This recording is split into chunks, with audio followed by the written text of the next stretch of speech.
Saudara-saudara yang kasih dalam Tuhan, kalau kita perhatikan di dalam kehidupan rumah tangga kita masing-masing, saudara, kita harus berani mengakui secara jujur bahwa peranan wanita adalah penting sekali, tetapi sesuatu hal yang amat sulit, saudara, yaitu bagaimana membuat rumah tangga ini bahagia.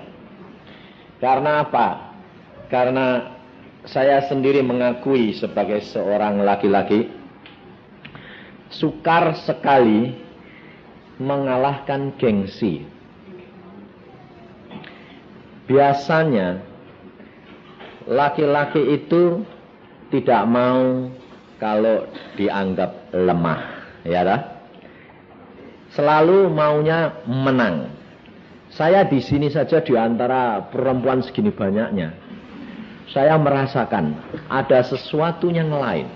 Lainnya itu apa? Ada roh penolakan. Sampai saya begini, Tuhan, jiwaku kok rasanya ada gengsiku harus dinaikkan, kok aneh sih Tuhan, saya bilang. Lalu Tuhan mengatakan, justru ini wanita-wanita di sini ini semuanya ini ngalami itu. Dia membawa sesuatu suasana di mana setiap kali dia bicara maka suaminya gengsinya naik. Loh, kok aneh, saya bilang. Kenapa?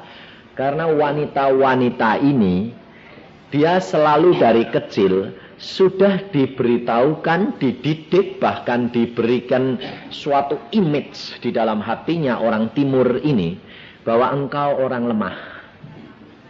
Perempuan ini lemah. Perempuan ini lemah. Sehingga di dalam diri perempuan ini timbul sesuatu yang tidak dirasakan, tetapi justru itu suatu pemberontakan. Tak mau menunjukkan dirinya mampu, mau menunjukkan dirinya dia sanggup. Ini loh saudara. Loh, ini jujur saja. Saudara sadar tidak sadar, punya enggak itu? Ya dah? Padahal sebetulnya itu adalah satu jerat. Sebab di mana engkau didorong oleh satu keadaan, keinginan, kemauan, mau menunjukkan dirimu bahwa engkau mampu, justru itu suamimu menjadi gengsi. Karena dia tak pernah mau kalah, betul enggak? Kelihatannya suami ngalah, tapi dalam hatinya selalu enggak ngalah. Contohnya ibu tadi saksi. Tidak pernah ribut, suaminya kelihatan baik, belum tentu.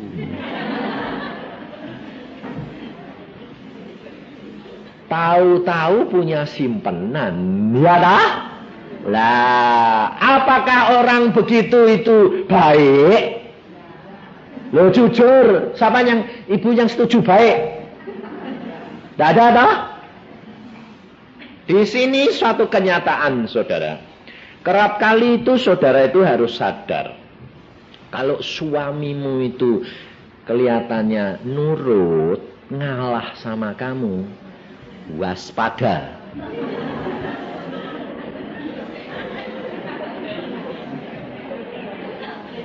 Sebab kalau nurut kelihatan baik, sebabnya apa? Supaya perbuatannya tidak diketahui dan dicurigai.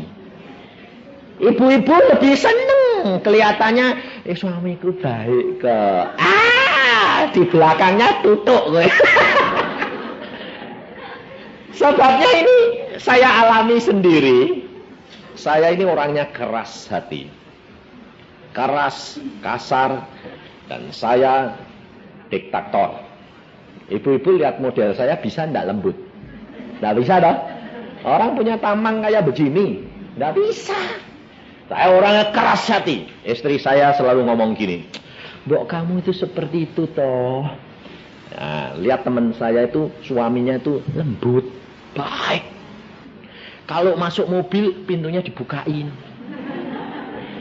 Pas saya sama istri saya bilang, saya masuk dulu, saya bukain dia dari dalam, jebret. Saya bilang, kok itu kok, aku mesti kok jalan buat tinggal terus. Tapi saya tinggi, dia pendek. Jalan langkah saya sekali, dia 2 kali, ya ketinggalan terus kalau jalan. Tapi sekarang tidak pernah. Dulu tidak pernah saya bisa jalan bersama. Karena apa? Saya jalannya cepat. Dan selalu maunya dia harus ikut saya sampai kecincalan kadang-kadang. Tapi sekarang saya kalau jalan terpaksa saya rangkul. Sebabnya apa? Kalau dirangkul kan saya tidak bisa cepat. Sebabnya dia pelan dong, ya sudah. Kenapa hal itu bisa terjadi? Hanya diubah watak dan perangai oleh kuasa yang lain. Tanpa kuasa yang lain saudara tidak bisa diubah. Pendidikan tidak mempunyai kemampuan untuk mengubah.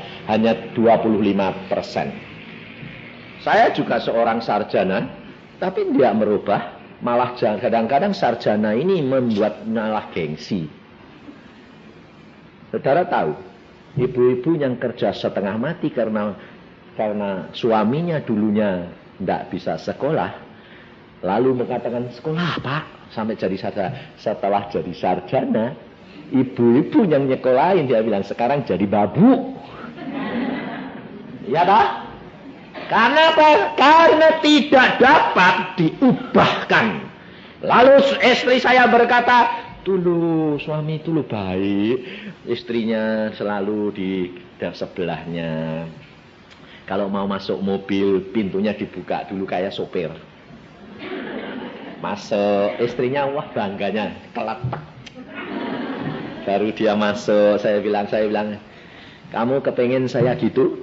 Saya bilang, kepengennya itu lembutnya itu loh, ya. Hati-hati kalau suamimu berubah jadi lembut. Sebab pasti ada sesuatu yang disembunyikan. Masuk? Iya. Kalau tidak percaya itu perhatiin. Teman kita itu perhatiin. Kamu tahu berapa tahun dia hidup? 20 tahun. Ya. Kamu tidak tahu? Lalu satu saat dia lihat sama saya ketemu gandeng orang lain. Saya bilang, mau kue? Aku gandeng orang lain tapi pura-pura baik. Jangan ah. Nah, ini loh saudara. Ada teman saya, si istrinya itu tidak tahu, orang Kristen yang baik, nurut, saudara, nurutnya luar biasa, tidak pernah cekcok sama istri, selalu ya aman, sampai istrinya tua dan istrinya meninggal tidak tahu kalau dia punya simpanan dan anak umur 20 tahun. Paman saya ini insinyur, dia bilang, demikian mamahnya meninggal geledek, seminggu kemudian papahnya dadak. Dia bilang, lu papa kemana ya? Balik-balik bawa istri mudanya dan anaknya umur 20 tahun. Hah, papa, itu siapa? Itu istriku, ini saudaramu. Setengah pingsan anaknya. Papa nyimpen ini 20 tahun. Untung ya Pak, Mama tidak tahu. Sampai Mama meninggal penuh dengan bahagia. Kalau Mama tahu bagaimana rasanya hancurnya hati Mama. Yang memuji Papa di mana-mana, suamiku baik, suami teladan, sampai tempat tidurnya dipakai. Untung saya tidak turut tidur.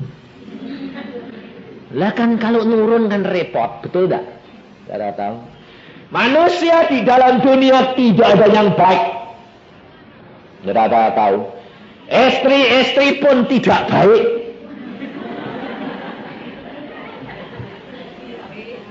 Dia bilang protes ya baik. Baik menurut Anda. Yang dinamakan baik apabila sudah diubahkan di dalam Yesus Kristus. Sebab ini saya alami. Tidak ada seorang pun yang dapat mengubah saya. Istri saya tidak dapat mengubah. Pada waktu saya kawin sama dia setelah pacaran 13 tahun, dia hanya berdoa. Sampai orang tuanya berkata, engkau mampu kawin sama dia. Dia diktator kayak gitu. Istri saya berkata, aku terus terang secara manusiawi aku tidak akan bisa sanggup hidup sama dia. Kerasnya luar biasa. Punya kehendak sedikit ditentang, out. Bayangin saya dulu. Tapi kenapa setelah kawin 6 bulan, Yesus ubah langsung. Dia berbicara langsung seperti air terjun yang gede. Pada waktu habis makan jalan-jalan dia berkata, hari ini engkau menjadi orang Kristen yang baik. Baru benar-benar engkau Kristen. Saya berkata, apa buktinya? Lihat, semuanya indah di hadapan. Engkau mengenal kasih yang sesungguhnya. Sejak itu saudara tahu, berubah 100%. Lihat istri saya, bisa mengasihi luar biasa. Tidak kelihatan jeleknya, kelihatannya indah semuanya. Sampai bingung saya. Saya bilang, loh Tuhan kok jadi baik semua? Ya, Yesus sanggup mengubah segala perkara. Sehingga kehidupan kami tambah lama, tambah manis, tambah manis, tambah manis. Sekarang saya sudah umur 52, istri saya 51. Tetapi kayak kita hidup, kita kayak pacaran terus. Luar biasa. Sampai anak saya tuh bilang gini, Papa ini tambah tua kok tambah mesra. Ya. Ini hidup yang luar biasa. Saya sendiri tidak mengimpikan. Kalau sebetulnya hidup kekristenan ini seperti ini, saya belum pernah ngimpi, saya bilang. Tetapi ternyata Yesus ubahkan luar biasa. Apakah di dalam masa saya menikah sampai sekarang tidak ada gangguan? Banyak. Apakah tidak pernah saya ketarik perempuan lain? Pernah. Jangan dikira kalau saya sudah manis sama istri saya itu saya tidak ketarik orang lain. Bisa. Jadi jangan kira tertarik bisa, hambatan bisa, tapi tidak menjadi masalah. Kenapa? Sejiwa sehati sudah terjadi. Kenapa? Karena kalau saya ketarik orang tak kasih tahu istri saya, aneh enggak? Kalau orang lain ketarik orang dikasih tahu enggak? Enggak. Kalau sudah berbuah dikasih tahu karena terpaksa harus tanggung jawab kawin. Tapi saya sebelumnya Papa, aneh saya bilang. Loh, aku kok aneh sekarang? Saya bilang sama istri saya, kok aku bisa kepingin pacaran? Lalu istri saya bilang, pacaran sama aku? Enggak, kepingin sama orang lain. Lalu istri saya bilang, mosok? Iya, ini aneh ini. Saya bilang. Lalu apakah istri saya marah? Tidak, saudara tahu. Kalau marah, itu tandanya engkau belum sejiwa dan sehati.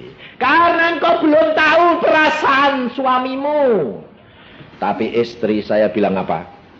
Kok aneh ya? Aku kok tidak pernah ngerasain gitu. Tidak tahu, ini pulang laki ini kok aneh, saya bilang. Itu umur 40 lebih sedikit. Terus saya bilang, ya sekarang bagaimana caranya ya? Lalu istri saya bilang, saya berdoa, saya mengasihi kamu. Kamu berdoa, kalau kamu kepingin ya deketin saja. Lucu enggak? Kira-kira ada enggak istri yang bilang gitu di sini? Enggak ada. Tapi istri saya sudah sejiwa sehati, dia berkata, pokoknya saya tahu engkau di dalam pimpinan Tuhan enggak bakal bisa terhilang. Karena Yesus, dia sanggup melakukan segala perkara.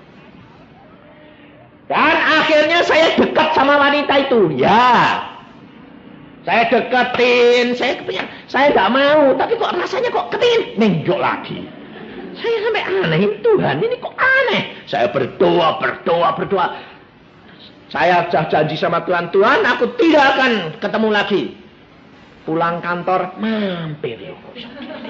Kalau sudah di tempat perempuan itu sampai bilang, kok bisa gini nih piye sih? Di sana itu jadi hati ini malah nggak tenang, tambah perperangan antara hati sama pikiran. Mau nggak mau berbuat baik, tetapi justru yang nggak baik yang dilakukan. Sampai saya berkata, kok aneh sih Tuhan? Tuhan mengatakan, alami Sebab engkau akan menjadi hambaku kalau engkau tidak ngalami, tidak bisa memberi nasihat orang lain. Saya belum jadi hamba Tuhan, masih jadi dokter. Kalau jadi dokter, laris. Loh, betul enggak? Kalau jadi hamba Tuhan belum tentu laris. Karena apa? Hamba Tuhan itu selalu disorot. Kalau dokter kan tidak disorot. Duitnya yang disorot. Iya dah. Mau, perempuan yang muda-muda mau. Tapi kalau sama hamba Tuhan, pikir-pikir dulu wong disorot. Tapi saya katakan sama istri saya, dan kalau pulang dari tempat itu, apa istri saya pulang telat marah? Tidak. Dia tanya, kamu mampir ya? Bayangkan. Malah tanyaannya aneh, kamu mampir ya? Iya. Dan saya katakan, tapi kamu di sana bagaimana? Tidak tenang. Iya, soalnya apa? Saya merasa, saya berdoa. Dan Roh Kudus akan memproses engkau. Saudara tahu? Sampai satu saat, lalu Tuhan sendiri memberitahu istri saya dalam mimpi. Apa yang saya lakukan, apa yang pertentangan, semua diberitahu, saudara tahu. Bangun tidur dia bilang, aku tahu kemarin kamu ngapain semua. Masa? Saya bilang, kamu di sana gini. Kebuka semua. Lalu istri saya bilang, tapi aku tidak marah kok, aku malah kasihan kamu. Bayangin saudara. Dan justru di situ Tuhan memberikan kemampuan dan kekuatan untuk lepas. Karena setiap kali saya mau pergi ke sana, saya ingat istri saya mesti dikasih tahu Tuhan. Wah, dilihat nih mata dua ini dia. Sekarang saya tanya, kalau sesuatu orang mau berbuat dosa tapi ada yang ngintip, kira-kira bisa enggak? Hah? Enggak bisa, saudara tahu. Allah punya cara sendiri untuk membela anak-anaknya, saudara tahu. Engkau enggak perlu cerewet. Tapi saudara yang gunakan apa? Ngomel, ngaki, suaminya enggak tanggung jawab, enggak ngerasain dulu sengsara sama saya, sekarang sudah kaya sama orang lain. Ngomel terus. Lah gengsinya tambah naik. Saudara malah ditinggal sebab saudara tidak malah tua. Saudara tidak tambah muda. Yang datang Pak muda apa tua? Nah, saudara itu sadar enggak kalau andanya tambah lama tambah tua? Loh, sadar enggak? Sadar toh? Nah, kalau sadar jangan mengharapkan pada diri, tapi mengharapkan kepada Allah yang Maha Kuasa, sanggup melakukan segala perkara. Ini loh saudara. Maka kita belajar firman Tuhan hari ini supaya saudara tahu bagaimana rahasianya ini keberhasilan rumah tangga. Dan rumah tanggamu menjadi damai sejahtera. Hidupmu akan menjadi berkat luar biasa. Ini pengalaman kami. Maka dari itu saudara kita belajar. Sungguh luar biasa. Hidup kekristenan itu adalah hidup yang penuh dengan sukacita. Karena ini pengalaman saya. Saya rindu untuk memberikan kepada saudara. Makanya saya mau. Dan saya sampai satu saat bilang begini. Aku ini nanti kalau sudah tua saya mau buka biru perkawinan kok saya bilang. Supaya membimbing setiap keluarga demi keluarga menuju kepada kebahagiaan. Kita belajar firman Tuhan di dalam Kisah Rasul 16. Kisah Rasul 16 ayat yang ke-13, 14 dan 15. Di sini ada satu rahasia saudara. Saudara nanti belajar bagaimana saudara ini sebetulnya sudah dipilih menjadi manusia-manusia perempuan yang punya fungsi yang luar biasa. Kisah Rasul 16. Kisah Rasul 16 ayat yang ke-13, 14 dan 15. Demikian bunyinya. Pada hari Sabat kami keluar pintu gerbang kota. Kami menyusur, kami ini adalah Paulus dan Silas, di tepi sungai dan menemukan tempat sembayang Yahudi yang sudah kami duga ada di situ. Setelah duduk, kami berbicara kepada perempuan-perempuan yang ada berkumpul di situ. Seorang dari perempuan-perempuan itu yang bernama Lydia turut mendengarkan. Ia seorang penjual kain ungu dari kota Tiatira yang beribadah kepada Allah.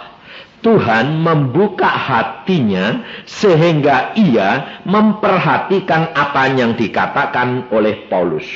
Sesudah ia dibaptis bersama-sama dengan seisi rumahnya, ia mengajak kami, katanya, jika kamu berpendapat bahwa aku sungguh-sungguh percaya kepada Tuhan, marilah menumpang di rumahku. Ia mendesak sampai kami menerimanya. Paulus pergi menginjil dan ketemu perempuan-perempuan ini. Salah satu perempuan ini adalah Lydia. Lydia ini penjual kain ungu. Dia pengusaha. Dia seorang pengusaha. Biasanya seorang pengusaha itu selalu berperan menjadi seorang pimpinan. Betul enggak? Lebih mudah seorang ibu rumah tangga memimpin atau seorang pengusaha, perempuan yang mengusaha, yang memimpin. Lebih mudah seorang pengusaha toh. Karena apa? Seorang pengusaha itu jalan pikirannya, dia yang mengelola semuanya. Makanya seperti Ibu Evi tadi, dia saksi bagaimana? Susah untuk tunduk sama suami. Kenapa? Semuanya sukses dia. Suaminya cuma ngekor. Padahal kalau engkau tidak tunduk, berkat satu saat dipotong oleh Tuhan. Karena apa? Karena engkau tidak melakukan firman. Maka dari itu saudara, kita belajar dari Lydia ini. Lydia ini adalah seorang pengusaha. Dia penjual kain ungu. Kalau saudara perhatikan penjual kain ungu. Kain ungu itu pakaian siapa? Raja. Seorang perempuan ini sebetulnya adalah seorang yang sudah disiapkan oleh Allah untuk menjadi penjual kain ungu. Artinya dia berjualan, dia menyediakan, dia mendalami perkara-perkara, menyiapkan yang akan datang. Dan Lydia ini menyiapkan khusus kain ungu. Kain yang selalu dipakai oleh raja-raja dan pangeran-pangeran dan putri-putri raja. Allah mempunyai rencana di dalam kehidupan saudara perempuan-perempuan. Karena apa? Karena Allah sudah mengatakan bahwa kita sekarang ini sedang disiapkan untuk hari perkawinan dengan Yesus Kristus nanti. Dan saudara perempuan yang pegang peranan, engkau yang disiapkan untuk menyiapkan pakaian raja-raja dan pangeran-pangeran dan putri-putri. Apa artinya? Seorang pengusaha ini yang berjualan kain ungu, dia pasti dapat mendalami perkara segala macam kain. Dia mempunyai perencanaan. Bahkan seorang yang punya berjual kain untuk kemanten, dia pasti dapat merancang gaun kemanten. Betul enggak? Dia dapat menyewakan, dia dapat menjual, maupun dia dapat memberikan. 3 fungsi ini kerap kali wanita tidak menyadari bahwa engkau ini adalah sudah dipilih oleh Allah menjadi orang-orang yang sedang menyediakan pakaian-pakaian raja. Fungsinya di tempat Anda.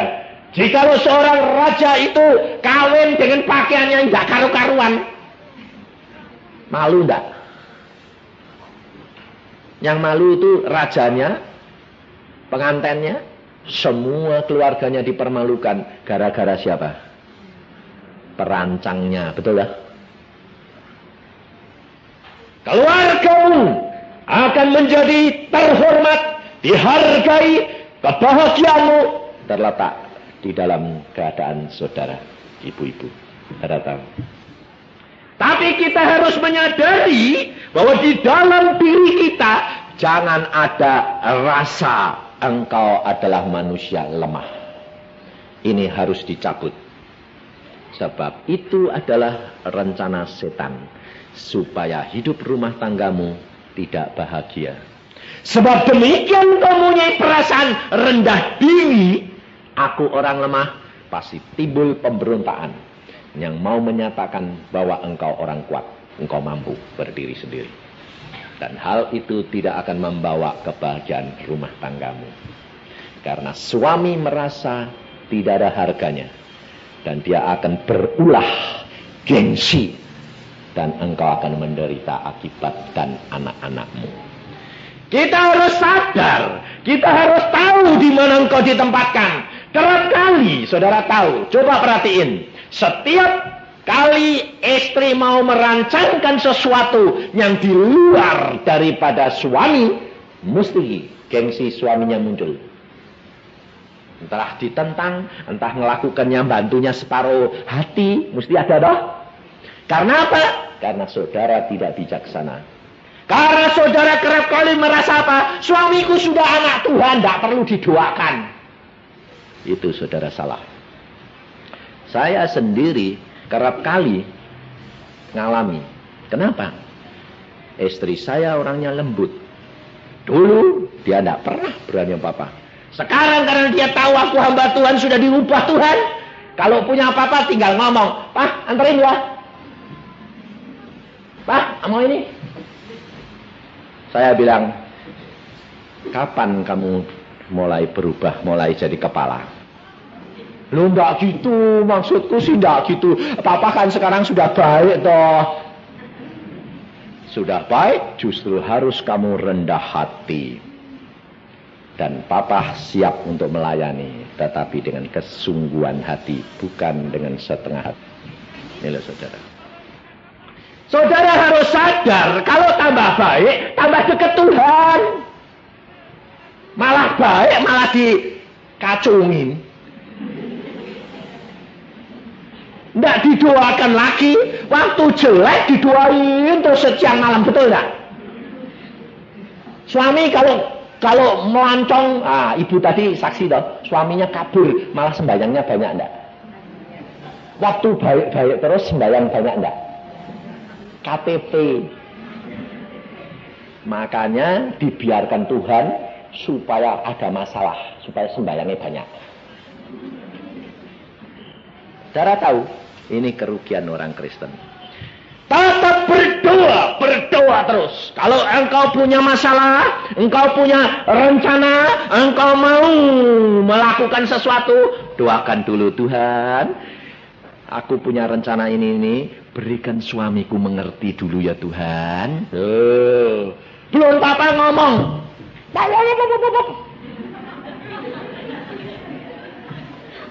Doa dulu.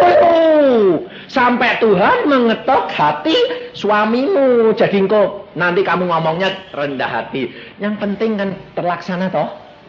Kenapa sih kok pusing-pusing? Belajar. Sungguh firman Tuhan luar biasa. Istri saya tuh kalau punya rencana, dia tidak pernah langsung to the point. Dah.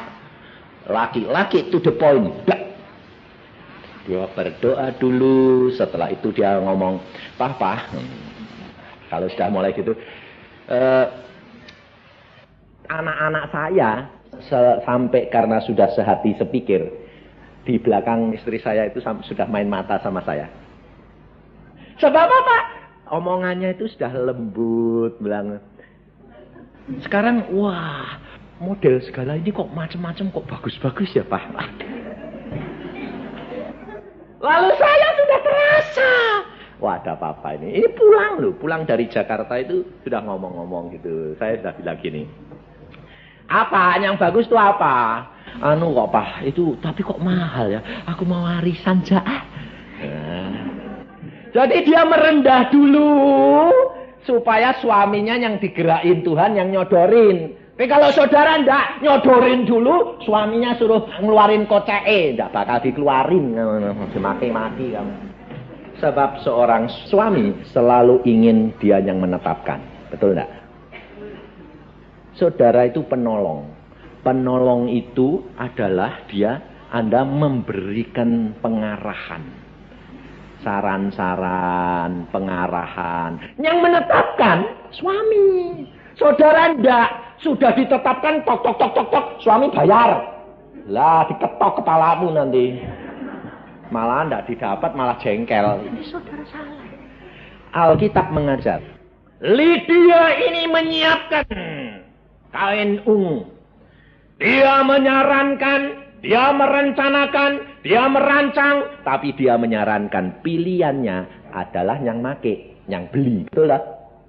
Saudara, perempuan ditetapkan oleh Allah sebagai penolong, engkau menyarankan, yang menetapkan suami. Tapi belajar rendah hati, lemah lembut, dan cerdik seperti Yesus. Yesus Guru dan Tuhan, dia mau mencuci kaki murid-muridnya. Loh, apakah dia waktu mencuci kaki murid-muridnya malah dihina atau malah dihargai? Malah dihargai, saudara tahu. Kalau engkau rendah hati kepada suamimu, engkau tidak bakal malah diinjak-injak, tapi malah dihargai, saudara tahu. Tapi gengsimu mumpul. Karena apa? Aku mau menunjukkan tanpa engkau aku bisa. Loh, saudara coba perhatiin. Istri-istri ini saya sampai heran. Herannya kenapa? Gengsi. Suaminya model seperti saya dulu, orang yang keras hati. Saya tidak pernah namanya gandeng istri, tidak pernah dulu.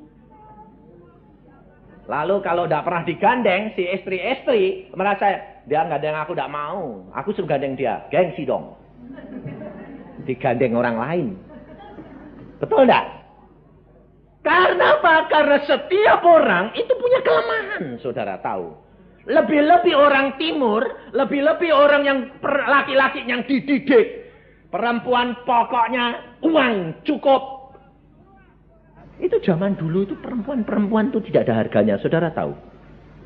Selalu cuma dikatakan apa? Sebagai alat pelengkap.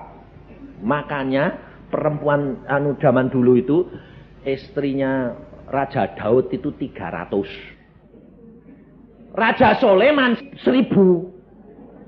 Daud itu bapaknya 300, anaknya tidak mau kalah 1000. Nah, saudara bisa bayangin, sekarang di sini paling-paling berapa toh? Hah?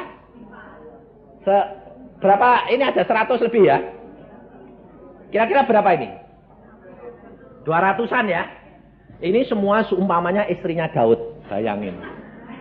Kumpul model-model macam-macam, modelnya aneh-aneh, antik-antik, ada yang tua, ada yang muda. Kira-kira bisa akur enggak? Saudara tahu. Harga diri saudara sekarang naiknya seberapa? 1000 kali. Sekarang Yesus berkata, seorang suami, 1 istri. Hargamu naik berapa kali? Sudah naik 1000 kali, saudara tahu. Kalau sudah tahu punya harga, pasang harga lebih tinggi, kurang ajar. Inflasinya tidak tanggung-tanggung, 1000 rupiah. Dan saudara naik 1000 kali, saudara tahu. Tetapi tahu fungsimu sebagai penentu kebahagiaan rumah tangga dan negara dan dunia. Lydia dia berdagang. Setelah dia kenal Paulus, dia menjadi pelayan. Dia berkata kepada Paulus, kalau engkau mengira bahwa aku orang yang percaya, mari engkau mampir tidur di rumahku, menjadi melayani, tidak menjual terus. Orang yang berjual beli, pikirannya apa? untung. Tapi orang yang melayani menyenangkan tamunya. Betul enggak? Kekristenan Yesus berkata, aku memberi contoh kepadamu melayani. Siapa yang hendak menjadi besar, dia harus melayani. Kalau engkau mau ditinggikan, kau harus melayani. Saudara tahu, ini pengalaman saya dan istri. Dia melayani. Sekarang saya cintanya sama dia luar biasa. Saya tinggikan dia. Saya hargai dia. Kalau saya mau menyakiti hati dia, saya tidak sampai hati. Kenapa? Saya pada waktu ketarik seorang perempuan yang lain, apa yang ada di dalam pikiran saya? Dia akan menderita. Padahal dia sangat mengasihi saya. Dan karena pertimbangan itu, ambil putusan. Tidak, aku tetap milik dia. Saudara tahu? Hanya karena kasih, itu yang akan mempengaruhi kita.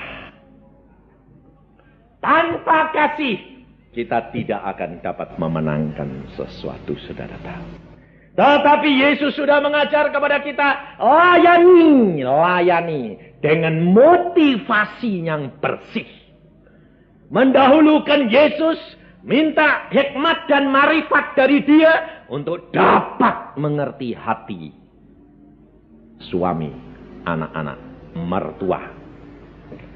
Engkau akan melihat kebesaran Allah dinyatakan di dalam engkau.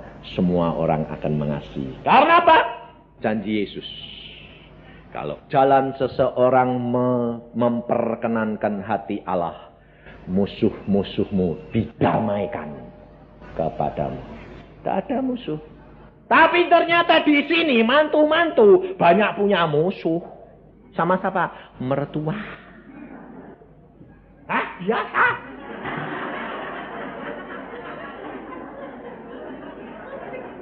Payah biasa.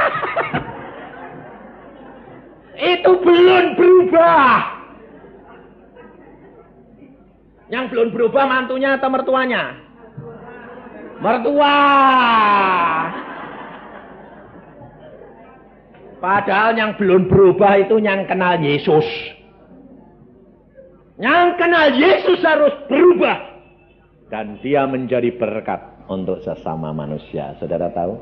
Jadi kalau mertuanya yang sudah kenal Yesus, mertuanya yang harus berubah. Mantunya dibaiki. Tapi kalau mantunya yang kenal, ya mantunya yang harus berubah. Baiki. Saudara tahu, sifat perangai itu menular. Betul tak? Seorang anak kecil yang diasuh oleh susternya terus, sifat susternya yang masuk ke anak itu atau ibunya? Sifat susternya masuk. Karena apa? Karena diasuh dengan kasih. Kalau mertuamu kamu asuh dengan kasih, cerewete kayak apa, bakal ketularan kasih. Tapi karena gengsi tidak ngakui. Ya dah. Tapi sekali waktu dia dijamah Tuhan, pasti ngakui. Mantuku itu lo baik lo. Ya dah. Hidup kekristenan harus berubah. Tetapi banyak orang Kristen tidak jual jadi pelayan. Setelah jadi pelayan Tuhan, lalu menjual kain ungu. Kebalikan. Orang Kristen kalau bilang melayani, motifnya cari duit. Apa enggak jual itu? Lydia berjual kain ungu, kemudian berubah menjadi melayani. Saudara harus belajar. Kalau engkau sudah mengenal pelayanan, tingkatkan pelayanan menjadi pelayanan yang sempurna. Tidak bermotifkan kepentingan diri sendiri seperti seorang penjual. Tuhan akan mencukupi engkau. Tidak usah khawatir. Sebab Yesus sudah berkata, kalau engkau menjadi pekerja untuk aku sanggup memberikan engkau. Pada waktu bangsa Israel keluar dari tanah Mesir, Allah berkata, aku akan menggerakkan hatinya orang Mesir untuk rela hati memberikan kepadamu apa saja yang kamu perlukan. Saudara tahu? Kalau tidak begitu, pengalaman pribadi saya dengan Allah, saya tidak bisa menjadi seorang hamba Tuhan. Lebih enak jadi dokter. Sebab di dalam masyarakat saya dihargai. Tapi saya tinggalkan semuanya karena saya kenal Yesus. Dan saya tidak kalah dengan dokter yang lain. Karena apa? Yesusku membuktikan firman-Nya ya dan amin. Maka dari itu saudara, kehidupan dimulai harus dari diri sendiri. Kemudian keluarga. Setelah keluarga, baru keluar menjadi saksi. Jangan keluar dulu sebelum keluargamu beres. Sebab kalau kamu keluar kelihatannya baik, masuk rumah tanggamu, mana suamimu? Kabur sama orang. Loh kok kamu melayani orang lain? Iya, justru pengalaman ini saya mau melayani orang lain. Saya bilang, itu baik. Baik. Tapi belum menjadi suatu kesaksian final. Kita harus benar-benar membuktikan bahwa kita adalah anak-anak Allah yang punya kuasa. Tidak usah takut, firman-Nya semua ya dan amin. Kalau engkau sedang ditinggalkan, ucapkan syukur. Kamu tinggal berdoa, kamu cinta sama Yesus, luar biasa. Suamimu tidak bisa apa-apa. Ini pengalaman saya, tidak bisa apa-apa. Sebab apa? Istri saya berdoa, hidup dalam kesucian, kekudusan. Dia sembahyang. Setiap saya kemana-mana, saya seperti diawasi saat pasang mata. Saudara tahu. Tidak bisa berbuat. Di Irian Barat saya ditinggal dinas sendiri 6 bulan. Istri saya di Jepara. Ada seorang wanita Hong Kong ganggu saya. Bayangin. Saya diganggu. Cabut gigi. Malam-malam datang. Tidak kurang ajar. Wah ini pendarahan dokter. Saya lihat tidak ada darahnya. Habis itu masuk kamar saya. Dokter sendirian ya. Tidak kesepian. Tidak kedinginan. Tidak saya bilang. Bayangin saudara. Kucing sudah tidak makan 6 bulan. Dikasih gereh. Wah saya bilang. Tapi nyatanya tidak bisa. Kenapa? Ada sepasang mata yang selalu mengawasi.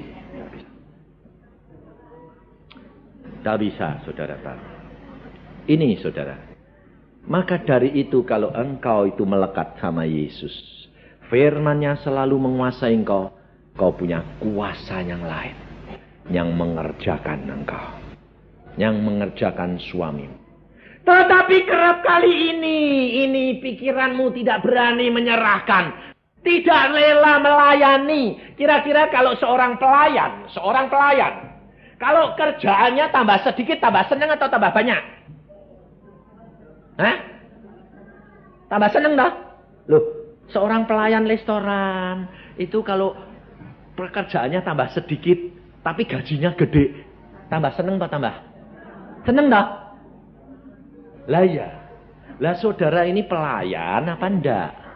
Enggak. Kalau suaminya tidak pulang, pusing. Lah kalau suaminya tidak pulang kan malah tidak melayani toh. Lah kok pusing? Lah kalau suamimu pulang, malah kamu siap terus. Mintanya apa, butuh apa. Bentar lagi, ayo. Datang. Nah, kalau tidak ada kan malah kamu santai toh. Santai-santai kayak ratu toh. Wah, tidak melayani, puji Tuhan. Loh, itu kalau pelayan, betul enggak? Nyatanya saudara ini tidak pelayan, no? Apa? Ratu. Mintanya diperhatiin. Baca Alkitab. Ratu Nebukadnezar, Ahasveros, Ratu Wasti. Pada waktu dia, Raja Ahasveros mengadakan pesta yang luar biasa. Ratunya dipanggil, pakai pakaian kebesaran. Aku mau tunjukkan kecantikanmu, kehebatanmu kepada rakyatku. Ratunya bilang apa? Katakan kepada raja, aku tidak mau datang. Karena aku sedang pesta sendiri. Langsung rajanya bilang apa? Copot keratuannya itu. Asingkan dia. Dan diganti dengan Esther. Saudara tahu? Kalau engkau tidak menjadi seorang pelayan yang baik. Kalau dicopot kapok. Benar? Ngerti enggak? Yesus sudah berkata kalau engkau melayani, engkau mau jadi besar, engkau harus menjadi seorang pelayan. Yesus sudah memberikan contoh, dia membasuh kaki muridnya. Dia membasuh, dia melayani, dia mengeringkan, dan dia berkata, aku Tuhan dan Guru. Tetapi aku melakukan ini supaya mengajar kamu. Saya akan bacakan di dalam Yohanes 13. Ayat 12. Sesudah ia membasuh kaki mereka, ia mengenakan pakaiannya dan kembali ke tempatnya. Lalu ia berkata kepada mereka, mengertikah kamu apa yang telah kuperbuat kepadamu? Kamu menyebut aku Guru dan Tuhan, dan kata-katamu itu tepat. Sebab memang akulah Guru dan Tuhan. Jadi jikalau aku membasuh kakimu, aku adalah Tuhan dan Gurumu, maka kamu pun wajib membasuh kakimu. Sebab aku telah memberikan suatu teladan kepada kamu, supaya kamu juga berbuat sama seperti yang telah kuperbuat kepadamu. Kalau engkau mau dihargai, kalau engkau mau dijunjung tinggi, firman Allah sudah berkata, layani. Jangan gengsi. Suamimu tidak mau, rayu terus, mesti kena. Nah ini pengalaman saya. Saya ini jatuh cinta tambah dalam karena apa? Istri saya mau rendah hati. Saudara tahu, istri saya itu punya sifat yang aneh. Kalau omong sama orang, tidak lihat dia, tidak mau dia. Lah saya kadang-kadang sudah capek madep dia, saya madep ke sana. Atau madep ke atas, saya lele-lele dia ngomong. Saudara tahu apa yang dilakukan? Kalau dia ngomong mau cerita sesuatu. Saya ditarik, muka saya ditarik. Lalu dia bilang, madep saya dong. Aku ngomong udah diperhatiin. Tak perhatiin. Mau ngadep. Saking saya jengkel, abung si sana. Lalu dia seneng. Senengnya apa? Kamu ini kok aneh. Ya, tak gitu malah. Yesus berkata apa? Hidup di dalam Kristus ada kasih mesra. Di dalam Filipi pasal 2 ayat pertama. Di dalam Kristus. Dalam Filipi saya bacakan. Di dalam Filipi pasal 2 ayat pertama. Jadi karena dalam Kristus ada nasihat. Ada penghiburan kasih. Ada persekutuan roh. Ada kasih mesra dan belas kasihan. Karena itu sempurnakanlah sukacitaku dengan ini. Saudara tahu. Ada kasih mesra. Tapi ibu-ibu bilang selalu gini. Dulu waktu pacaran aja mesra, ngerayu. Sekarang kalau sudah jadi istrinya tidak pernah dirayu lagi. Betul enggak? Betul enggak? Kenapa Anda tidak pernah dirayu? Bosan? Payah. Kalau sudah bosan, payah. Sebab orang bosan itu payah. Sebetulnya tidak bosan suami-suami itu. Saya ngalami sendiri. Tidak bosan. Karena apa? Karena pada waktu pacaran, yang dilihat itu sudah mulus semuanya. Ayo, kalau mau pacaran itu, madep di depan kaca, berapa jam? Ditempel-tempel, diselep-selep, di sini, di sini, di ini, menceng sedikit, dilap-lap. Sehingga pacarnya datang sudah mulus. Nggak seneng pacare. Seneng, ngerayu. Iya, karena apa? Mulus terus kok. Sudah kawin jebret, wadul-wadul ini mongkok semua. Bangun tidur ini mongkok. Karena habis hairspray-nya belum dianu. Wah! Bangun tidur lihat. Loh kok gini? Pakaiannya gedondoran semua. Wah.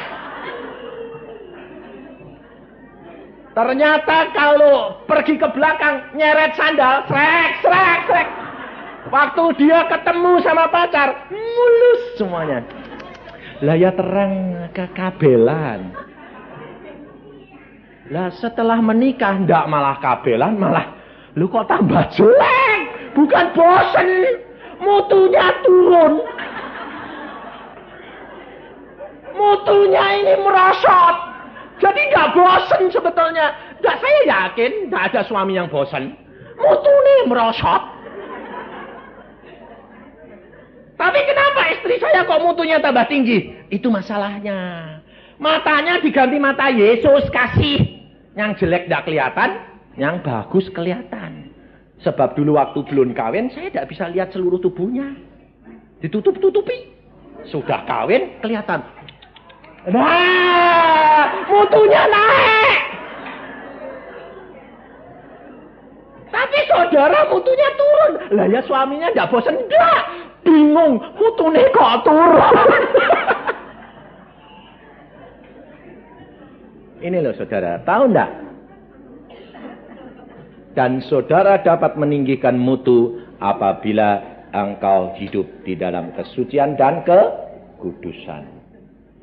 Sebab di dalam Yesus sudah berkata, segala sesuatu dapat diubahkan. Kutuk pun menjadi berkat. Yang jelek menjadi bagus. Karena di dalam Yesus. Saudara tahu, istri saya itu punya kulit adalah lemah luar biasa. Kalau kena gigit, rusak. Kena gigit nyamuk, rusak. Plek. Tapi saya bisa tidak merasa dia tambah jelek, tambah baik, aneh. Kenapa? Sebab timbul kasih gini loh. Mau mengasihi. Kasih melihat yang baik. Karena apa? Kasih menutupi dosa yang banyak. Kekurangan-kekuranganmu akan ditutupi oleh kasih daripada Yesus. Dan engkau akan mengenal cintanya dia lebih dari segala-galanya. Hidup kekristenan adalah hidup yang penuh dengan kebahagiaan. Rumah tanggamu akan disempurnakan. Anak-anakmu akan menjadi contoh. Karena apa? Karena firman Tuhan ya dan amin. Mari kita berdoa.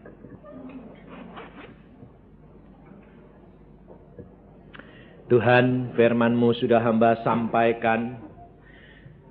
Sadarkan anak-anak-Mu di tempat ini Tuhan. Barang siapa merindukan untuk dapat menjadi seperti Lydia untuk menyiapkan dirinya menjadi seorang pelayan. Hamba-Mu mohon kuasa dan wibawa daripada-Mu menguasai mereka. Sehingga sungguh-sungguh rumah tangga ini diubahkan dari hari ke hari. Menjadi suatu yang manis dan harmonis. Karena kasih dan kuasa Allah kepada kita. Oh Yesus, Kau tahu hati-hati yang hancur. Kau tahu kesalahan demi kesalahan yang sudah dilakukan yang lalu. Ampuni Tuhan. Untung kami mempunyai Tuhan yang ajaib, yang tidak melihat apa yang sudah dilakukan, asalkan mereka bertobat. Maka dari itu saudara, sadari, akui di hadapan Tuhan kesalahanmu yang lalu. Dan Yesus sudah menghapuskan semua untuk engkau dan saya. Berdoalah, hadapkan kepada Dia. Tidak ada sesuatu pun yang mustahil di hadapan Dia. Dia sanggup mengubahkan. Meskipun dosamu merah seperti kermisi sekalipun, kau akan dicuci bersih seperti salju. Yesus sudah mati untuk kita. Dia sanggup mengubahkan segala perkara. Karena bagi Dia tidak ada barang yang mustahil. Siapa yang mau dan mengaku, angkat tanganmu. Kita berdoa, saudara berdoa di tempat. Saya akan bantu berdoa. Saudara Neneng akan bantu berdoa untuk menjadi pelayan-pelayan Kristus. Pelaku-pelaku firman. Oh Yesus, ya karata syakata kuria ta syakata kuria ta Oh Tuhan, jadikan mereka seperti roti yang sedia dipecahkan. Setia untuk menjadi anggur yang diminum untuk menyegarkan orang yang dalam kesulitan dan kesusahan. Oh Yesus, iki akarata syakat. Koye keriata karata syakata karata syakata. Engkau lihat tangan-tangan ini Tuhan. Engkau lihat tangan-tangan yang sedia untuk menerima ini Tuhan. Hamba-Mu mohon kemurahan dan anugerah daripadamu. Bahwa Engkau sendiri yang sudah berjanji menggenapkan segala firman-Mu ini kepada mereka. Dan hamba-Mu sebagai alat-Mu untuk melakukan segala perkara ini. Dan di dalam nama Tuhan Yesus Kristus, jadi sesuai dengan iman dan percayamu. Asal engkau lakukan, engkau akan melihat buah-buah yang akan engkau nikmati. Karena Yesus sudah berjanji. Dan dia tidak pernah bohong. Karena dia Allah yang maha kuasa. Dan dia sudah pernah menjelma menjadi manusia. Untuk memberi contoh kepada kami. Untuk dapat dipecahkan. Sedia untuk melayani. Oh Yesus.